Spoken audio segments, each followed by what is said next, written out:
Salut, bienvenue, chers amis téléspectateurs, dans votre émission Face à l'actualité. Comme le nom l'indique, les alliés émission Tolobelara mingi d'actualité autour de Mboka Nabiso, dans le domaine presque nyon somelilo. Tu revends de la mingi au côté de écriture, musique et tu vas vivre l'événement Yaminene semaine où tu aussi là avec notre artiste musicien Fali Poupa autour de Beta Stade de France. Et puis tu as l'événement Moussoué Boya, Héritier Watanabe, Yabaou Ranson. Nous allons essayer un peu de parler de tous ces événements et sur ce plateau, j'ai le réel plaisir, Yarouyamba, un de journaliste culturel, Yamboura Nabiso, Oyo, Babani Maramon, Baza toujours présent dans Moussala Yango, Bazo Salango tellement. C'est vrai que hier à Fongwa, moi, côté Moussou Soupé, mais à politique, tout ça. Mais aujourd'hui, on a un peu plus dans la casquette, il y a culture pour que Tomé Gapé Rosolanaï, on le connaît déjà. Mais dans cette émission, tu vas découvrir et puis parler de tout ce qui concerne l'actualité de notre solo. Lui, il s'appelle Gabana Bassel, le journaliste. C'est avec lui que tu as notre actualité. Sans plus tarder, tu as l'invité Nabiso. Bonjour, bienvenue dans cette émission. Et pour une première dans la chaîne Nabiso, la voix du peuple. Bonjour à tous. Je pense que dans les gars, avis du public. Avis du public. Oui, avis du public. Voilà, vous n'avez pas vu la Didi Masuki. Il me faut là en haut. Alors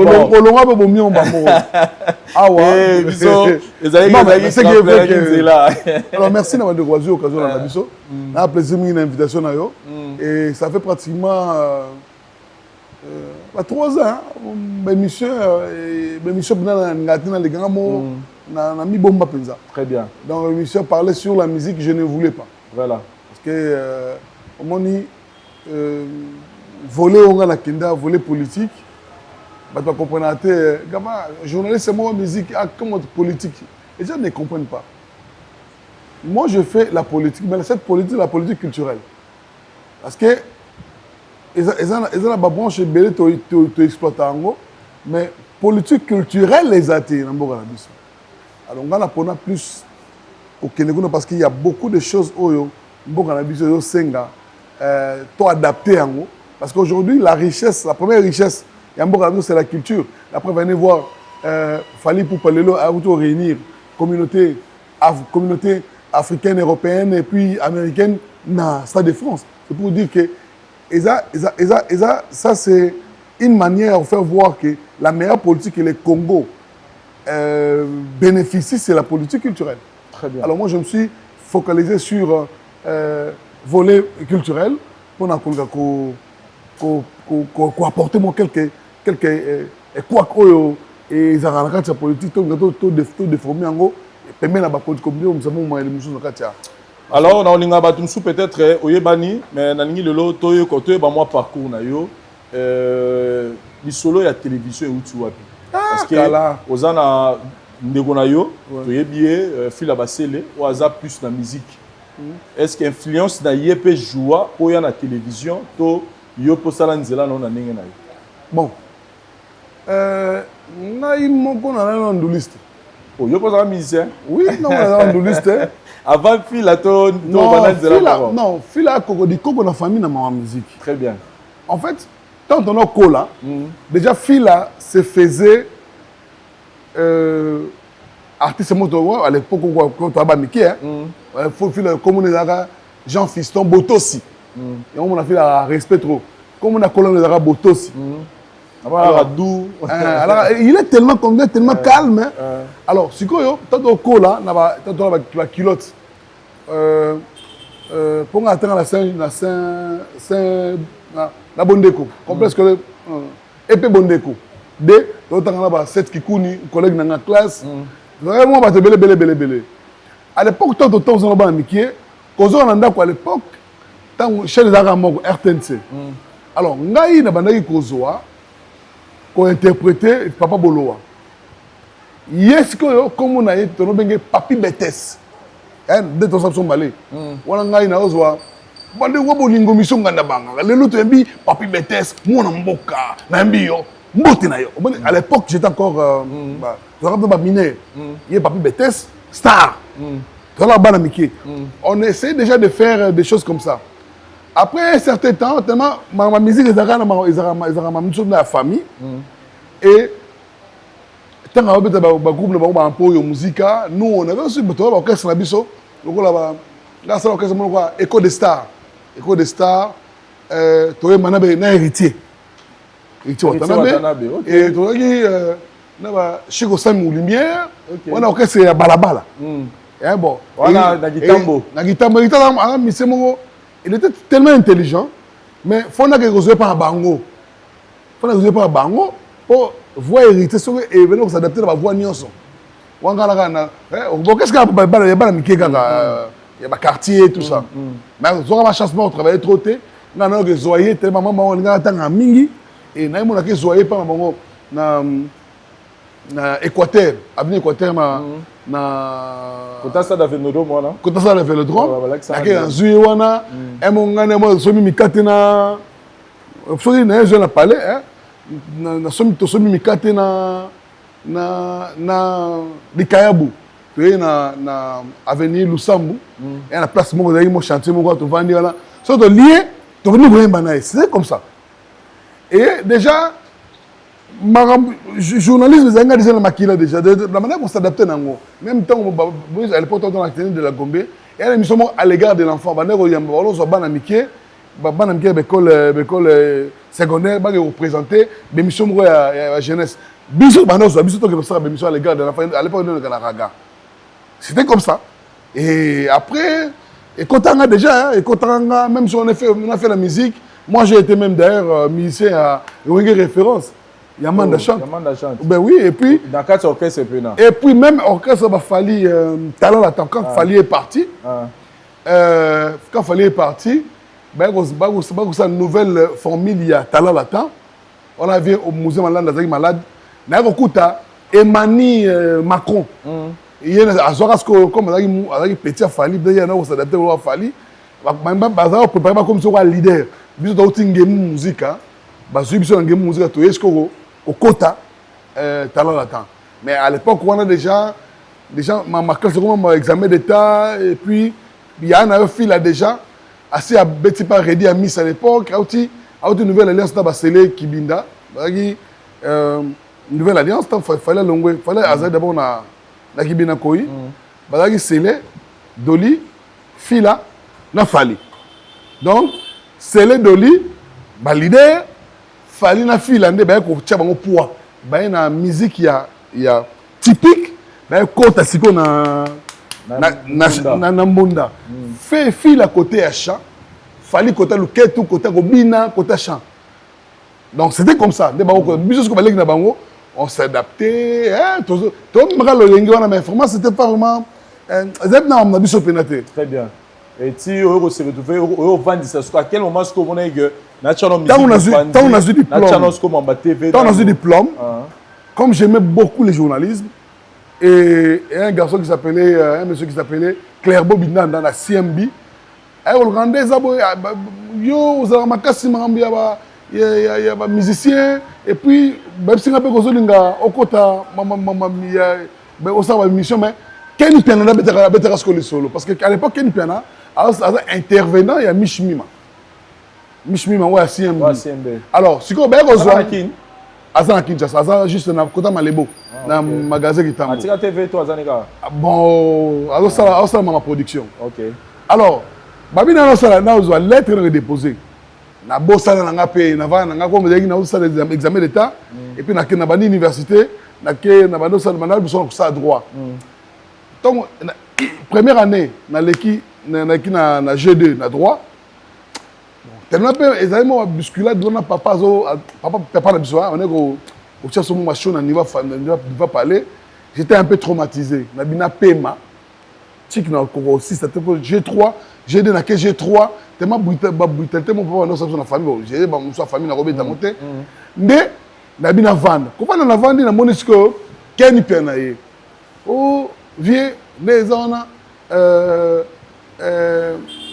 pour tout ça tu bien Kenny Piana na Kitambo très bien oh non Clairbo réalisateur na biso à mon aki au jour ça intervenant na eloko moko boye na biso que non aux avis vient biso na Kitambo abina na sinelo ba na besoin na o ba besoin nga c'est pour ça que moi cahier de charge mon télé na ça cahier de charge mais esprit n'a pas mais à poser au ça là ni la salle lettre quel pendant vous avez besoin lobby na temps lobby donc ay zonga tant que zonga yi to que na CMB to déposer lettre na CMB par boss Toussaint après 2 jours on est abonné pour chacun de la hauteur kolongwa CMB à Canal Kin. OK.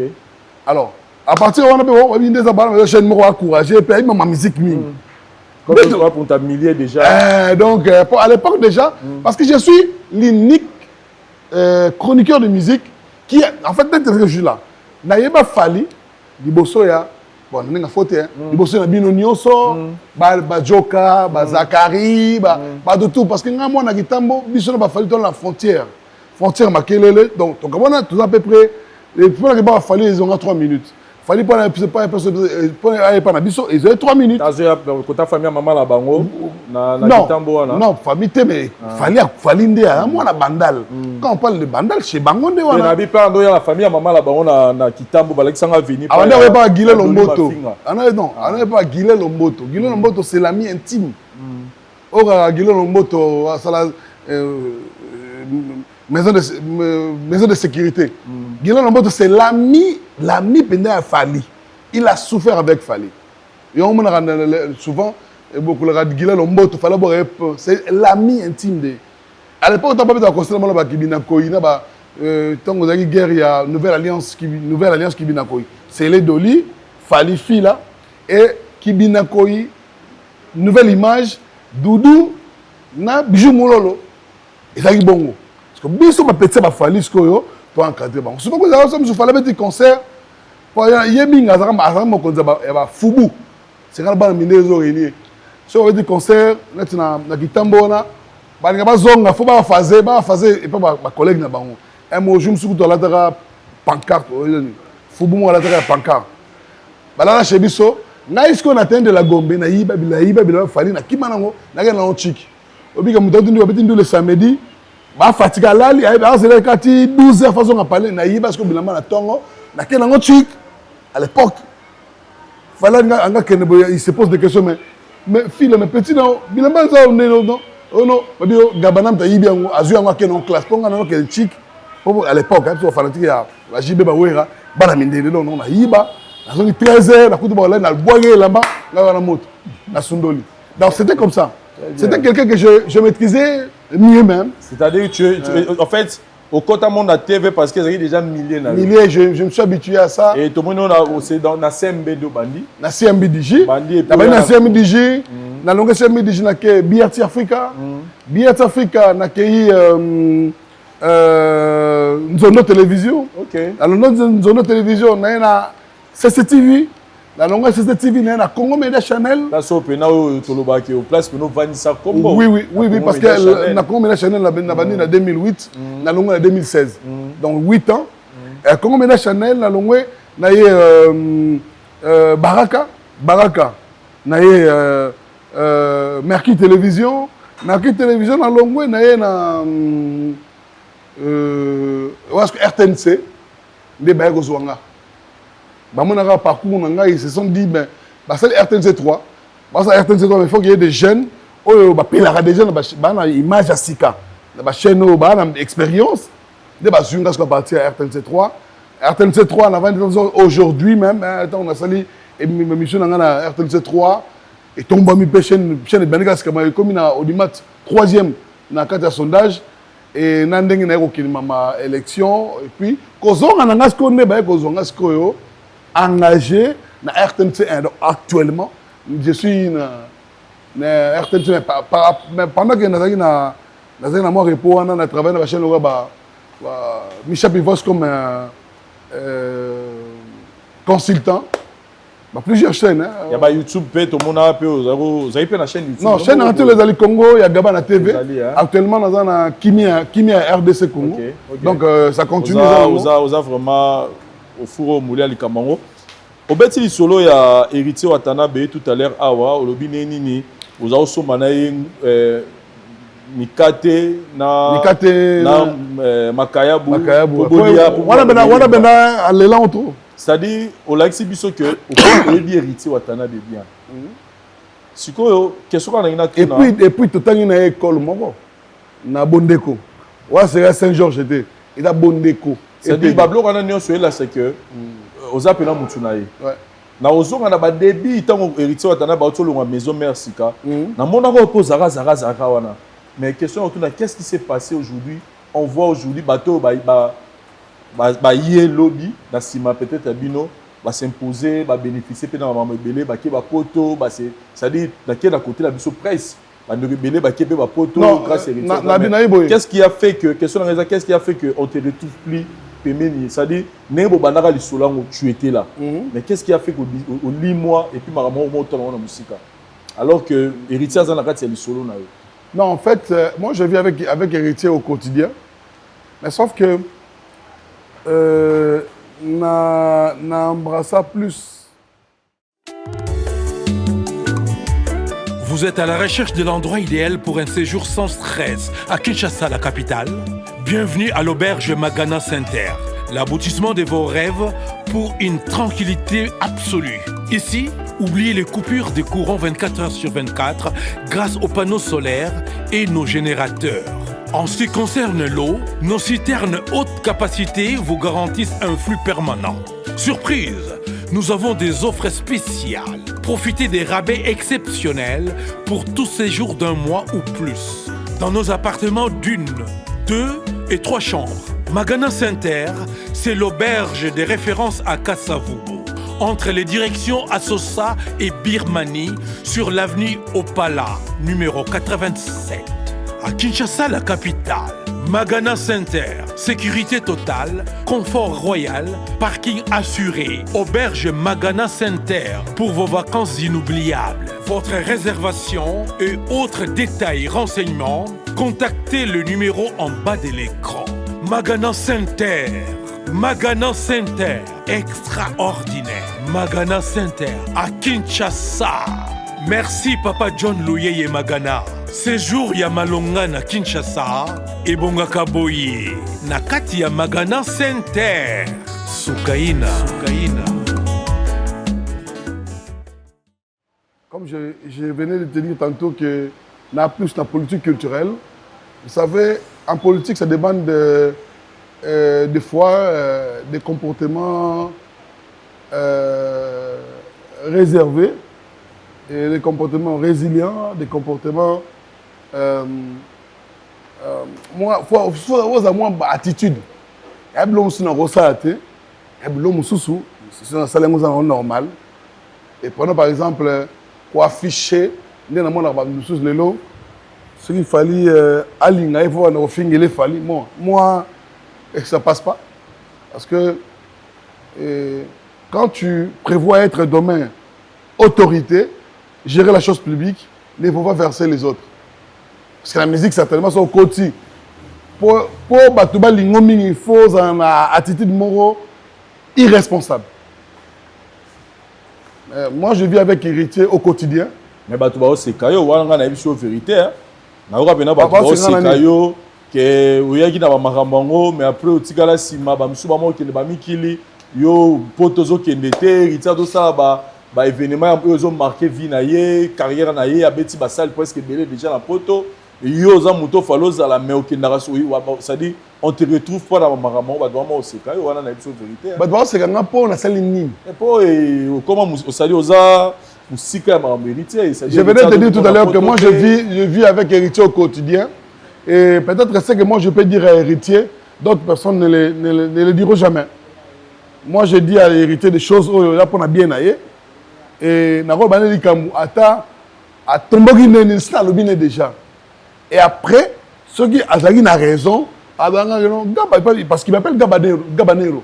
Gabanero, mec, ceux qui ont Lobineli Kamou, Monique, et Yangote. Et Paul Bananga, on va le balancer, on va le belé, avec les solos naïe, après c'est une raison. Donc, c'est pas que quand je ne suis pas, je ne fais pas comme tout le monde le font.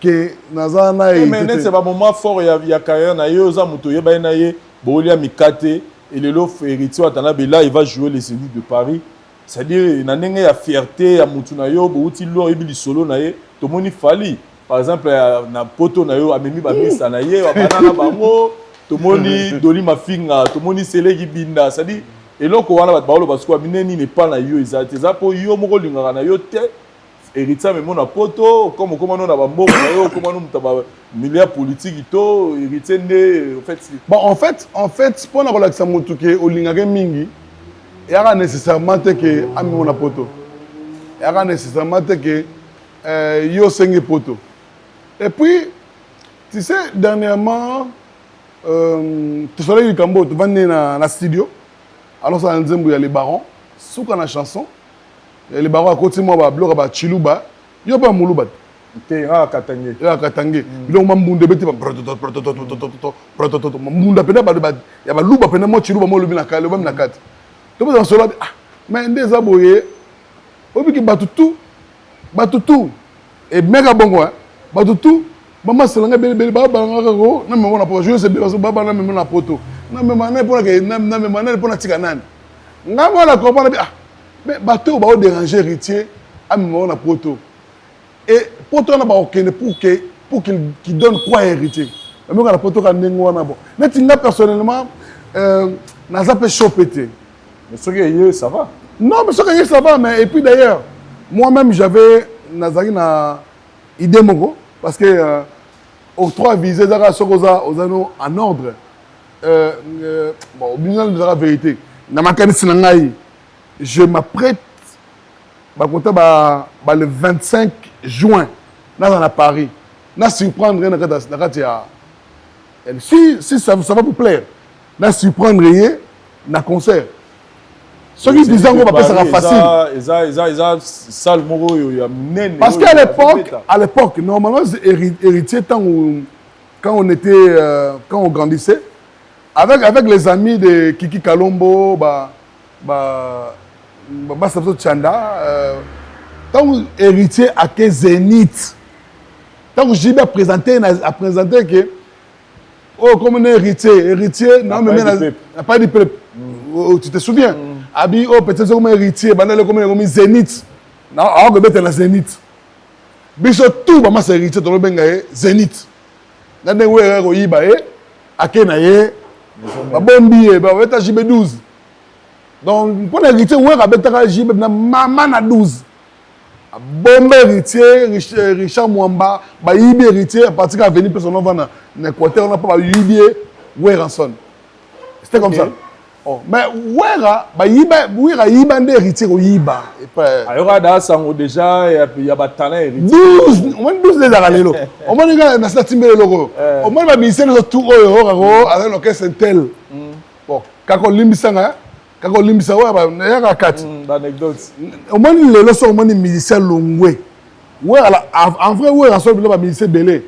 Il y a un peu c'est quand on a gars, on a guerre dans Moutou. Mouta y va comme musicien de Kakol.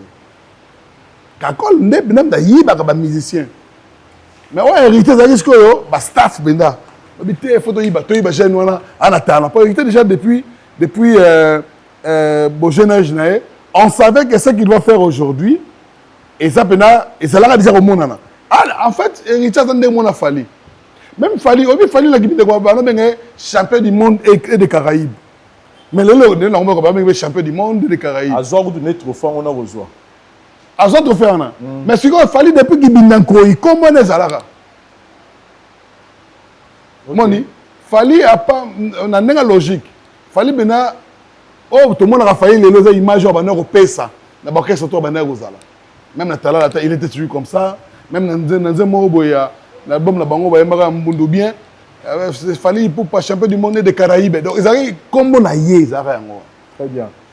Voilà. Très bien. Donc, et au sala bien, nous avons sur un visa aux soirées pour journée, on est au sala bien, héritier Watana, Beza, il solo, dans l'histoire. Mais pourquoi vous voulez toujours. Et pour ça, bien, voilà, ton continue dans la biso, et là on lit solo. On oublie ça. Toya ce qu'on a marabouto le week-end à biso, samedi na dimanche, l'artiste et musicien Fali Poupa oyo yiba bilamba pour que nous sachions qui danger l'école. N'atteindre le Stade de France. Tout ce qui nous kesima étant que moto oza na kati ya culture ntango ozwaki sango wana efala obeta Stade de France. Impression de la liboso Zarani. Tu as douté de lui ou tu t'es dit il était temps à Salon? Bon, en fait,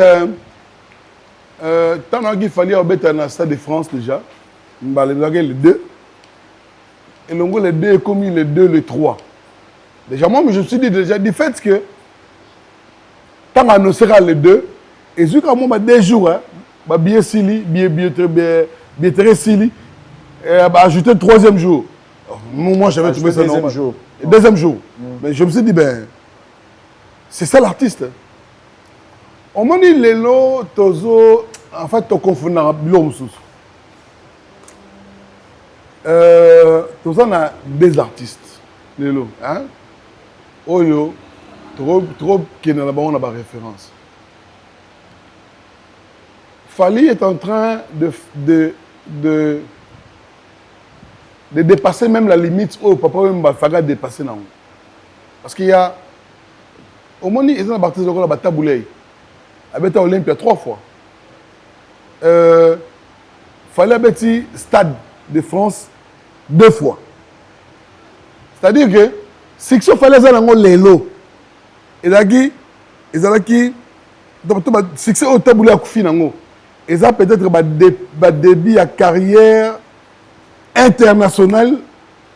Il y a Koufi nango. Il y a un début à carrière internationale à Fali.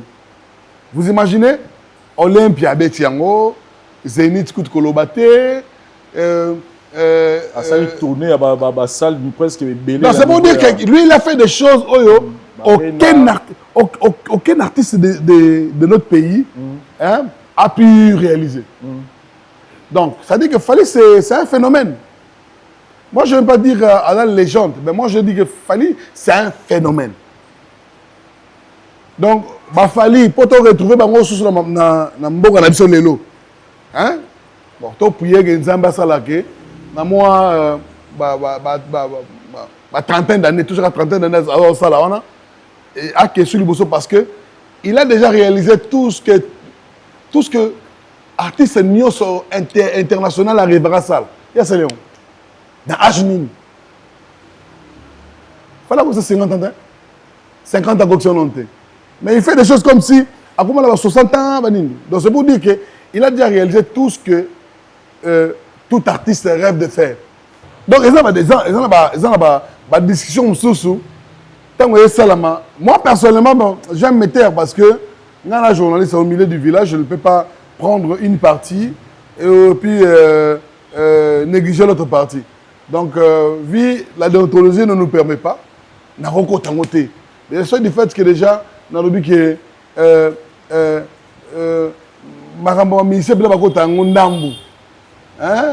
ne pas s'intégrer dans la polémique, peut-être, et il y a bénéficier de l'on pété. Ça peut peut-être terminer beaucoup de merde. Voilà, en tout cas, Stade de France, et le roman malin. Maintenant, il y a une analyse. Au Stade de France, hein? Au Stade de France, chez M. Bob, tout ça, le 8 décembre. Je me aime, la race, on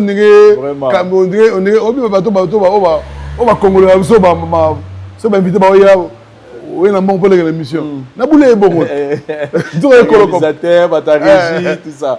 En fait, dans ce qu'on analyse, tu as un premier jour, les 2 mains. Comment tu as trouvé ces concerts? Bon, tu as un point positif. Avant, tu as un point négatif. Qu'est-ce que tu as aimé? C'est que j'ai aimé l'entrée de Fali. Et ça a une particularité. En fait, Coco Takaka, mon est bandé la concert. J'ai un concert de bandeli, na katika type na fin na. Coco Takaka Fali. Ndé à côté, na mon ba filmer.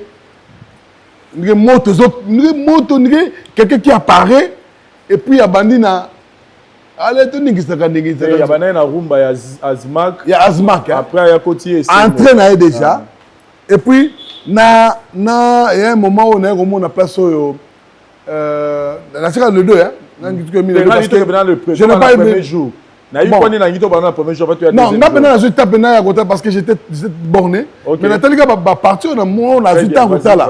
On a monité en Fali à présenter sa fille, Longoli, elle a ici masque. C'était le premier jour. Hein. Et ça m'a. Nous qui.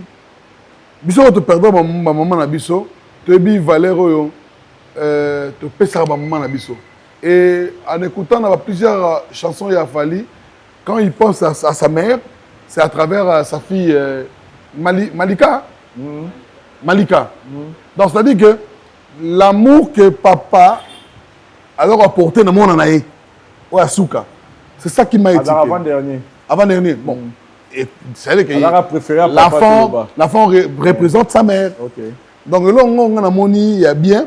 Et puis, il y a mis ça tout ça, du fait qu'il fallait présenter Bisso, master, parce que pour na benga na fait sinango yepe au lié au meli pour lié hein c'est là tsake aux na batunangai ba whisky to kaka masolo ba yusunduru to kaka masolo ba bele artiste bele ba kiwana et c'est ça qui m'a enchanté hein donc là monongo ya bien yango wana et likambo repartager gloire parce que fali azana banzembo retenir concert wana yemuko tous les 2 jours.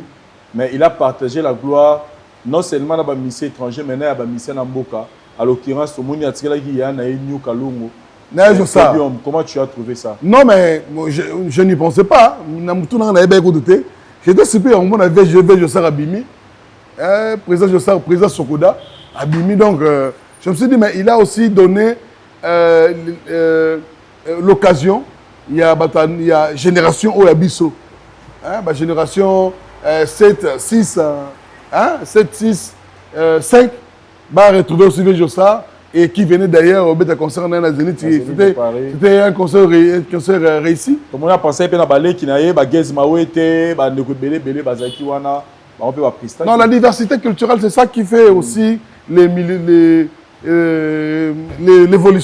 l'épanouissement de la musique congolaise. Parce que d'ailleurs, la musique congolaise, les rumba, les bongo. Dans le patrimoine immatériel, il y a UNESCO. C'est déjà pour prouver qu'il a la clé aussi, il a la couronne qui conduit la musique congolaise, la rumba, la place au Sengeli et ça. Voilà. Et concernant le public, en tout cas, tous les 8 ans au total les 2 concerts, tout le monde dit que la majorité du public, c'était, 80% c'était du noir.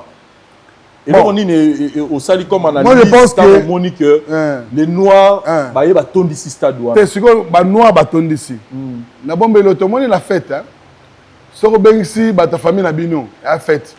Mais soko bengisi mutu moko boya na kombo eza eloko mususu. Comment na mundele mo na moni mundele moko wana mundele ko ala tilinette. Anani? Na oya yemba ina fali to ayo. Mundele mo na kana public. Azo malingala ti. En fait, le problème est que c'est fait véhiculer le message de la RDC à travers la musique de Fali. C'est le drapeau de la RDC qui était élevé. C'est le drapeau de la RDC. Même si les gens disaient dernièrement, mon gars, on venait la Koumango soubienté, oh, Fali, est-ce qu'il a le droit? Il y a un million de gouvernement congolais. Écoute, 1 million moukier. 1 million moukier. Vous savez combien des autorités aujourd'hui, bambongo ya kotonga banzela bazo mbongo ya autre ba outil le gouvernement pour que ça mbongo monana te. Vous savez ils sont combien? Mais pour donner à quelqu'un qui peut véhiculer l'image, un message, il y a RDC Libanda. Moi je pense que Fali méritait plus même par rapport même la public il y a qui nord na zolo ba Fali concert oyo à déverrouiller le code du Stade de France. C'est-à-dire, à l'Axine, tout en Afrique, que notre communauté est tellement puissante que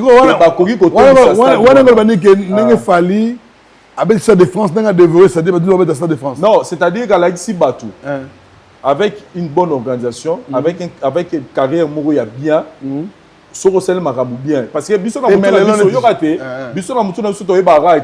Stade de France, faut miner les bailleurs. Il y aura ce qu'on a. Il y aura un ça. Il y aura miner les bailleurs na bango mais nous communauté africain. Vous savez quand on déverrouille. C'est-à-dire à la ici on est capable de le faire. Faut pas dire ça. Non. Si on déverrouiller, il faut qu'il y ait les gens qui vont suivre. Quand là, tu 10 ans, tu as Stade de France à été.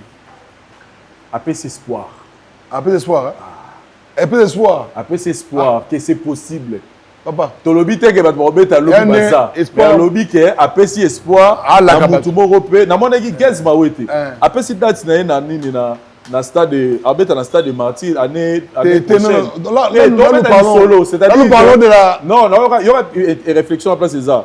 Il fallait un Wera, un JB, va exister, va banda, pour faire ça, gaze peu courage que au Robert à stade. C'est-à-dire que talent.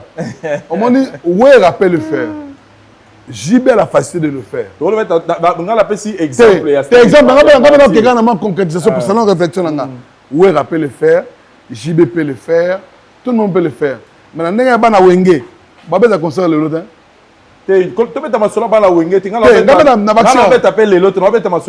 L'avenir, va comprendre que carrière tant organisé qui professionnalisme et bien stade de France c'est-à-dire bisopé ce que tu es sérieux na professionnalisme na biso na makambu na ba discipline na makambu belé tokoki pe ko espérer un jour na obeta masolo ya 2020 ya 2030 mais je sais qu'il y a un projet quelqu'un projet stade de France des Zaghi depuis longtemps. On a une musique à payer. On a stade de France ça. Mais là, les lotés, parce qu'il fallait déverrouiller, oui, mais les lotés, stade de France. On a remettre un million. Le budget, il n'y a pas de concert, on a GT. Non, 1 million, on a limité 1 million, Robert stade de France, c'est 1 million, non, on a limité. Mais là, les lotés. Rapport et à presse, au moins on est ni, tout le monde est Zakari, Baba Soué, tout le monde est de rebelle, Bazaki Wana, Joka Kabengele. Comment tu analyses apport na bango na concert ya Fally? Bon, j'ai trouvé que quand on a bien la beaucoup on dirait ils ont bénéficié plus hein. Na aura ya Fally. Ouais, ils ont bénéficié plus parce que ils ont reconnaissance à Fally envers bango. Oui, peut-être parce qu'à l'époque déjà quoi accepter Fally à autant que quartier latin pour banda carrière oui. Donc, ils ont donné coup de pouce, ils ont accompagné Fally. Et aujourd'hui, tellement dans l'histoire, Bazari Sousté, et c'est là qu'il fallait, c'est la preuve année. On a une conférence de presse, il y a Fally solo. Bazari na bango. Ce sont eux qui ont bénéficié. Avec ces bango, ça l'émission, nous avons une enveloppe. Il y a foutu bango, ça l'émission. Malgré l'émission, et si non, on voyait seulement qu'il fallait salir en haut. C'était bénéfique pour eux. Moi, j'ai compris qu'il fallait voulait le remercier. Et puis, qu'on a reçu ça, on a moins actualité. Parce que s'il faut dire, Zakari n'est plus chroniqueur de musique. Ah, député, ma salle chronique. C'est-à-dire qu'ils sont venus, on les a payés. Bah, foutu bon bango et bah presté. Donc, bah, on a bénéficié plus que Fally. Et même dans le stade. Bayaki, visibilité ça bango et c'était bénéfique pour moi mais pour Nangaï, na mona que ça est important.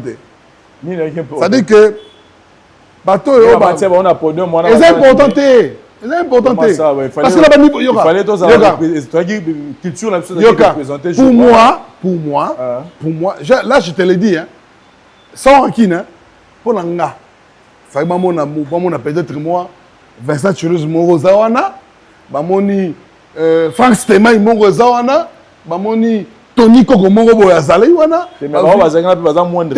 Non, na lelo. Yoka na lelo, tout na lelo de ça impact. Oboya mami la tête quand même. Mami la ça impact. Oboya Joka Kabengele. Yoka. S'il vous plaît. Baza bambiaka na kopo biso kuti bango. Yo besoin de na oboya bango. Mais moi je te dis que ce qui est vrai. Parce que au moment où tu participes à une activité pour aux images de l'émission mais ils ont participé. Ils ont été invités par Mathieu Bango. Pour les gars.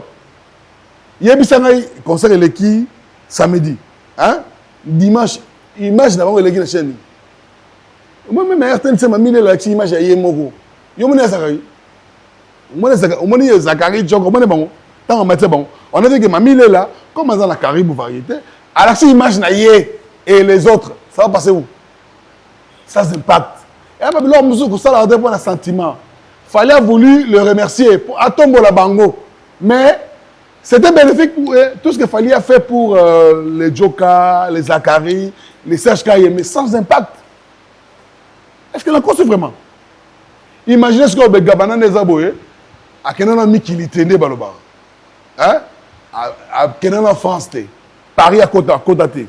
À Côte d'Até, pays en dam. Parce que Gabana, c'est le mot Boye, à Niati Mikili. Bato ba revaguer ba Mikili, Gabana y en tel. Obine ça. Oh, la nègre ma kambu. Ngala mdambanga. Puis la banque peut-être. Si vous imaginez, pour la banque, pour la côte de Moutou, pour la Iba, na côte pour la bimela wapi, et puis bénéfice dans les wapi, et puis bénéfice dans les wapi. Bah tout wa no mo baza, oh baza ki wana, ça baleka sauter. Tout ça dans ba ina to ka bango te mais fallait a voulu qu'on lever bango. Mais na monango zaki inopportun. Fa ka zo ba tout babi. C'est vrai hein. O beza ba journaliste oyo ba compagnie a fallu. Bah ni on qui hein obi. Est-ce que tu as évité? Bon, voilà, non, c'est information. Bref, moi je te dis la vérité. Et ça, moi je sais belé, oh, bah, comment on a fallu, bah, c'est pas l'été. Comment biso tout le temps on a fallu, moutoro la net, on dirait, ah, je suis fallu, bah, bon, attends, petit, bah, youtubeur, on a mon arabe, belé, bah, ni on a qui? Bah, c'est pas l'idée? Bah, c'est la table, bon, peut-être, oui, si mal. Ah, bah, concert est belé, on met à la yoga, peut-être, à Ebineni, là, ça va. Vincent, ozoloba, on a la côte de la arme à toi. T'as là. Fallait être sous Stade de France, les lotés. Mais on est à Stade de Belgique. Stade de France. Où est Stade de France. Côté où on a Paris Saint-Germain bêta. Oh, ce qui France est bêta, la Coupe du Monde est bêta, man. Ah, papa. Yo sont nés. Stade de Coupe du Monde. Et puis, Stade où on a même. Barrière de Madrid est bêta. C'est quoi? Année. C'est ici là. Mais c'est comme le monde dans Stade de France. Même Maître Gims. Maître Gims. Moi, on oncle. Mais ça l'est bien, artiste, c'est un Mboka. On a Okima. Laisse-moi parler. Moi, j'ai parlé hier dimanche. Moutoro Zachary Bababa Soué, Djoka Kabengele. Baza bato ba compagnie fallait tant fallait bani droit. Oui. Ils sont oyé fallait ça déjà fallait il faut comprendre Zela histoire Yoka Zela. So la tune bizanga émission moko yo sana oyo Zachary to na epselo moko c'est là. Au tout temps on va goûter au sang tema passer. Est-ce que bien ngana mba fallait na bin na plateau moko et ces monsieur à Bill, mais il m'a fallu le lot et acheter des vrais. Oh, mon tout na téléphone na saranango. Bien. Non, on a remis tolo. Ma biso to bunda pona fali. Non, on a remis tolo. Na matipé. Zachary Paul bunda pona. Il y a bisa. Ah, malembe ko to sur la logique. Fali Zachary a participé à la carrière Fali a bénéficié. Oui, a bénéficié non. Naza Kotoyo. Yango des relations là-bas Naza Kotoyo. Escole. Mais est-ce qu'on a émission Bill na nima grand frère na fa la côte va na plateau moko obi ke Bill nyonga émission na mais magam master na pour émission mo na sala wana ezaka guerre d'esprit ko vient na fa leka oh ba kaya ba biso to bete to lo que ngai fallait même ngai donc pas pour bota la garçon yo ama na Bill ki ton émission pas émission na sala ba 10 millions de vies émission na ba téléphone ba toi et puis ça émission mo ni Djoka yo yebi to Zachary to Serge Kayembe o asala émission ko leka o anga ndeko to l'homme sous so asala émission mo na fallait ba ni carrière sika parce que émission no comparant yo émission comparant émission ya Bill na émission yoka on a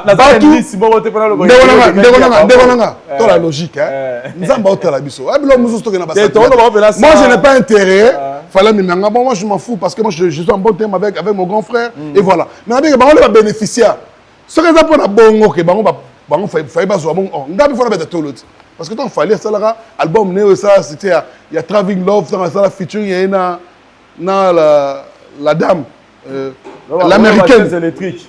Ngai nde na maka fali clip esidabi il faut les gars le pas Olivier Aye na zui clip parce que ça clip ngane na zongo na l'élection na TV mutalboso et Moussa Bill et puis mission moko te na Congo na ba téléphone na ba tevanda émission na nga bana sala ngona nkopo wana grand frère na ngai et puis émission wana c'était Bracongo de foot la Bill émission espace comme fallait pas Bracongo ngane na flata bivier nabi monseigneur bon ça va pour ça ambiance ça ambiance ngane na robeta tolot bon on a tout dit on a une question et puis ça mission ni na ba tout sala o gabana sala na Bill na fallait lelo et ça sincèrement pour na yo kotanda bango bongo pour na yo ezaki t'es inopportun bango ne va bénéficier faut que faut ba ben chose à inviter ou apporter ba ben chose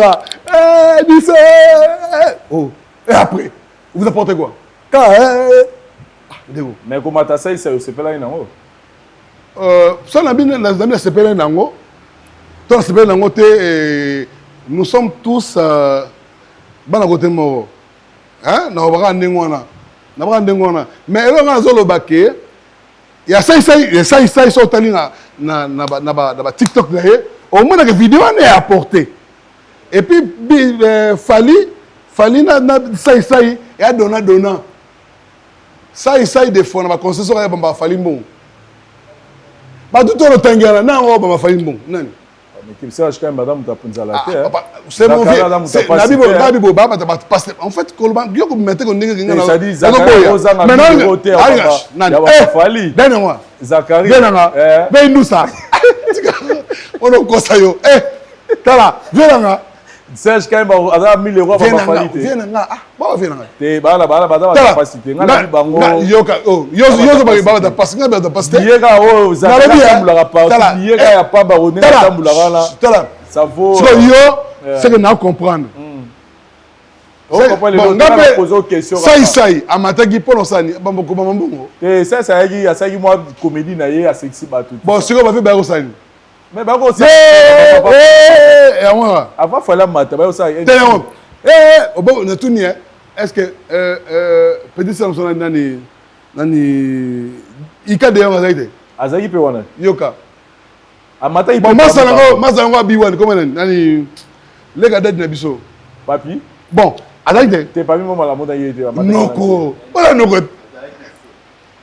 noko wala sko noko amata ite pas amata wana yoka tunani yoka Marius la moda dagine na na vuelo moko star nde wana star TV nde wana ngana mata mbino bo wela boye apa nae star nde wana na ko apporter soutien na artiste na ngai au moins on a TV à la dimanche l'émission na ye à l'action image batu ba ko silika batu ba ko bénéficier biloko na ba peut-être bon na nga faute hein selon nga la la vérité na si le coller pas mataki ye pas les pays les gars ye ko fa bénéficier nango ye nde kutu na tu le connais amataki oh di cap wa mystique et c'est quoi ne ba tebele ba benga ke nati lo ko na pali ngai sikoyo tanga mona moyi zaka ni nati na kango o nati na podium ngai sikoyo na sepeli c'est ça qu'on appelle un artiste aibi art na fali pouvoir pas de mettre ngona nati lo collé pour to ebi que yo ba tozaka content des Joka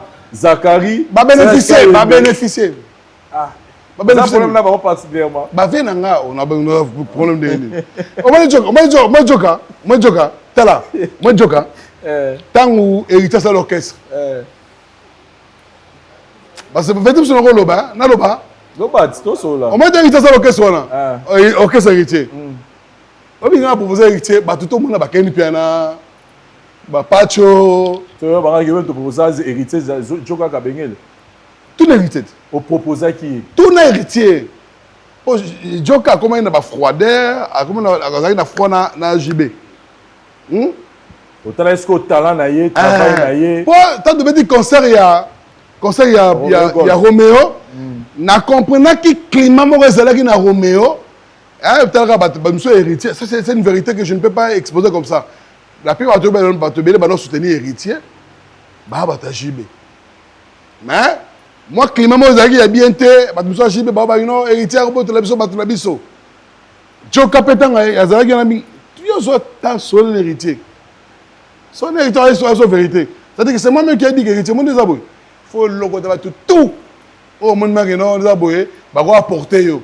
Même Ken Piana, s'il est vivant, tel qu'il est vivant, tout n'a pas. Bon, Ken Piana, tant qu'il a apporté un fali, un nini, un fali, un fin héritier, bah, pas besoin de la guerre, le temps m'a froidé, ça la guerre, entre bata héritier, bata ngai na le héritier, Ken Piana ta fin rayo, tala. Moi, quand je Ken, Angola kindate, tala. Bengaye, dozoye. Ah, tu sais, tu as deuxième Angola, ngai héritier, ngai Ken Piana, tu as au nombre. C'est moi, ngai la régulière bangotou. Mais j'aime pas parler parce que il faut tenir en osoi. Après ça, de France a fallu pour nayo, fallait la commune à niveau niveau. Fallait au top. Faut pas vous comparer Fally. Compara. Ça c'est le terme que je peux dire. Comment tu trouves la presse aujourd'hui? Presse n'a pas Congo. Pour ça, on a pour les gens la TV, les gens YouTube, partout. Comment tu trouves presse côté culture, presse culturelle, musique. On est devenu plus sentimental, hein, comme baby. Surtout dans le phénomène côté il y a TikToker, on a les musiciens préférés. On a bien Gabana, expertise bien. Na concert a préféré qu'on utilise YouTube ou Fingaka ou critiquer. Et d'ailleurs il y a un moment où et parce que moi aujourd'hui j'ai des enfants et puis non moi ça parlé ngai papa na Finga des fois ça me choque. C'est pourtant d'été. Même dans la zone de TV, pourquoi j'ai préféré de rester à la RTNC parce que on va pas me permettre d'inciter quelqu'un. Encore des jeunes habitants civils et les Niembo. Dans la réforme à continuer de RTNC le long, vous sentez qu'il y a un changement.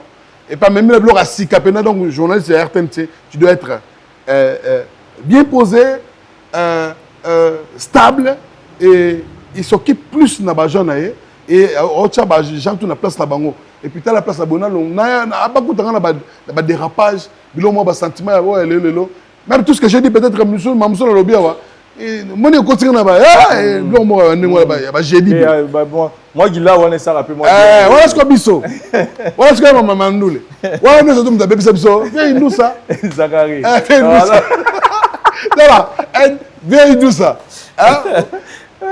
Nous sommes à côté de mais logiquement c'est quoi Moni Bazakari ba lokola ba papa Wemba hein ba maman ba ma beme il est bien et des peuples tous révolutionnaire on m'a moment justement boy même verbe avoir pour jouer la présence éviter ma journaliste comme il ça boulot ba même grand journaliste en tout cas donc l'homme sous boy c'est normal et la photo ba fait dans penser c'est quand même ce mauvais je travaille avec lui je travaille dans sa chaîne Baraka Joka ko donner conseil dans la route ça le bien na ça que non et il était tout sur bango mais c'était vraiment. Merci beaucoup, Gabana Bassele. Nous sommes arrivés à la fin de l'émission Nabiso. Message Nayo par rapport à l'événement à Fally. Les actualités Nabiso à semaine pour le autour bêta les deux stades Naye et puis aussi ça Nabiso. Bon, c'est que je regrette hein. Côté voilà, na bosse retourner là déjà de bêta solo et marché mais au concret penalo ni no moni pe que ni le marché na concert à Fally. Et ça et en fait c'était aujourd'hui, tout à la marche. Dans la marche, nous avons partagé ma vidéo sur la marche. Là, on a utilisé qu'il fallait autotune et Kimaki. Donc, il a commencé à critiquer. À la fin des comptes, il a compris de remonter.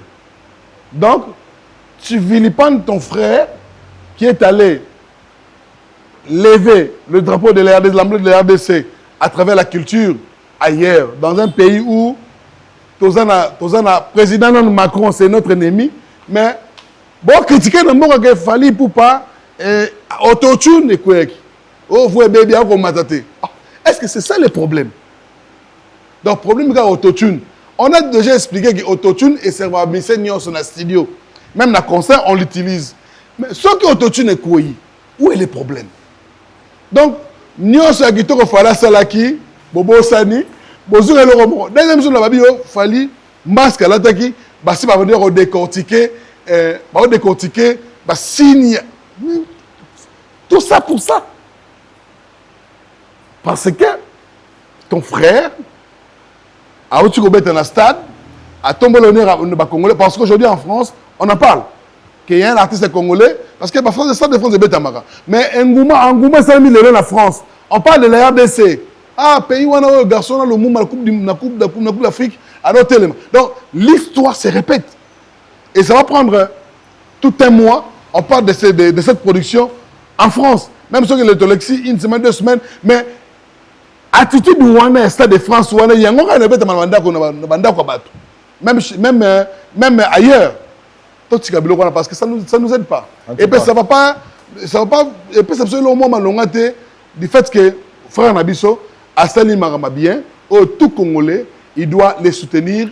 Et je pense que ainsi de suite mais ce qui est vrai, nous sommes là, nous félicitons l'artiste Fally Ipupa de ce qu'il venait de faire, c'est moi Mbalarabo, moi Mbalarabo. Très bien. Alors, on a remercié le couple Loas. Loas le silencieux, nous sommes des chanteurs de Sabé, Marina,